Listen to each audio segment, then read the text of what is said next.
RSS chief ने दिया मुसलमानों पर बयान,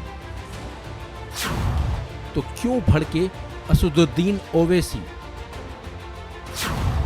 कसाब को लेकर किया कैसा दावा? आप पाकिस्तानी मुसलमान को भाई समझते हैं या नहीं समझते? देखिए, पाकिस्तान जब बना हमारे बुजुर्गों ने उसकी मुखालिफत की थी। तीसरी बात यह है कि जो रजाकार थे वो चले गए, जो वफादार थे रह गए।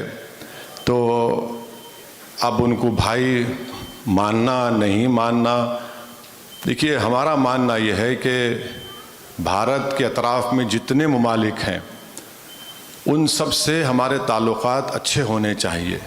AIMIM के चीफ असदुद्दीन ओवैसी का एक बयान इन दिनों काफी सुर्खियों में है। ओवैसी का ये बयान इसलिए भी सुर्खियों में है क्योंकि इसमें पाकिस्तान का जिक्र किया गया है। दरअसल ओवैसी अमेरिका के शिकागो में आयोजित एक कार्यक्रम में शामिल हुए थे।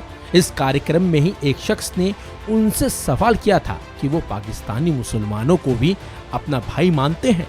तो इसके जवाब में ओवैसी ने कहा कि पाकिस्तान नाम का एक और राष्ट्र बनाने के लिए हम लोग खिलाफ थे, क्योंकि हमारे पूर्वजों ने आज़ादी के लिए अंग्रेजों से लड़ाई लड़ी थी। ओवैसी ने कहा, रजाकार पाकिस्तान चले गए और वफादार भारत में ही रह गए।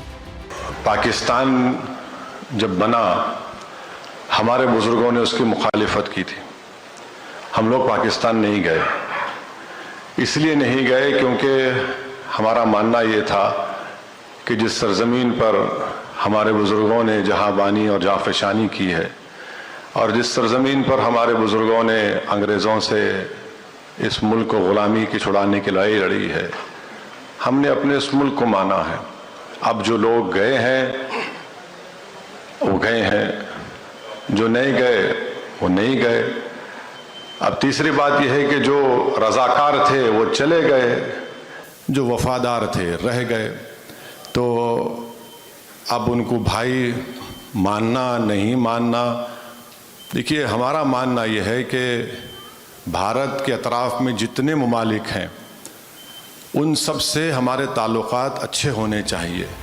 इस दौरान ओवैसी ने 2008 में हुए मुंबई हमलों का जिक्र करते हुए कहा कि मासूमों को मारने वाला कसाब पाकिस्तान का ही था। मुंबई में जो टेररिज्म का एक्ट हुआ उसको कोई डिनाई नहीं कर सकता कि अजमल कसाब ये लोग सब आए, पाकिस्तान से आए। मैं खुद एक निज़ामाबाद की फैमिली को जानता हूँ। एक शादीशुदा बच्ची थी जिसको 5 या 6 दिन हुए थे शादी होके। वो लोग शादी के बाद मुंबई गए। उस बच्ची के हाथों की मेहंदी में नहीं उतरी थी, VT स्टेशन पर गोली लग के मर गई बच्ची को। तो ये ज़रूरी है कि हम जिस खित्ते में रहते हैं वहाँ पर स्टेबिलिटी हो और सब अच्छा हो। वहीं असदुद्दीन ओवैसी ने आरएसएस चीफ यानी कि मोहन भागवत के उस बयान पर भी पलटवार किया जिसमें मोहन भागवत ने कहा था, इस्लाम सिर्फ भारत में सुरक्षित है। इस पर ओवैसी ने कहा, ये तो संविधान है तो हम सुरक्षित हैं। यानी आप कौन होते हैं सेफ बोलने वाले? ये तो कॉन्स्टिट्यूशन है, कॉन्स्टिट्यूशन है तो हम सेफ है।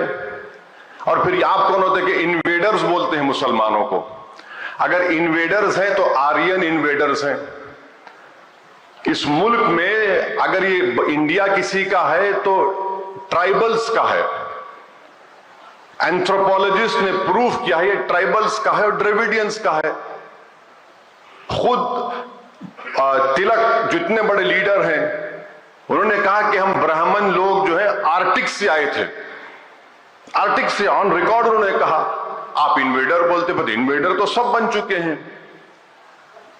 अब आरएसएस बीजेपी, औरंगजेब जिम्मेदार है, अकबर जिम्मेदार है, बाबर जिम्मेदार है। अरे भाई आप कहां जा रहे हैं? और अगर वो जिम्मेदार है तो मैं कैसे जिम्मेदार हूं?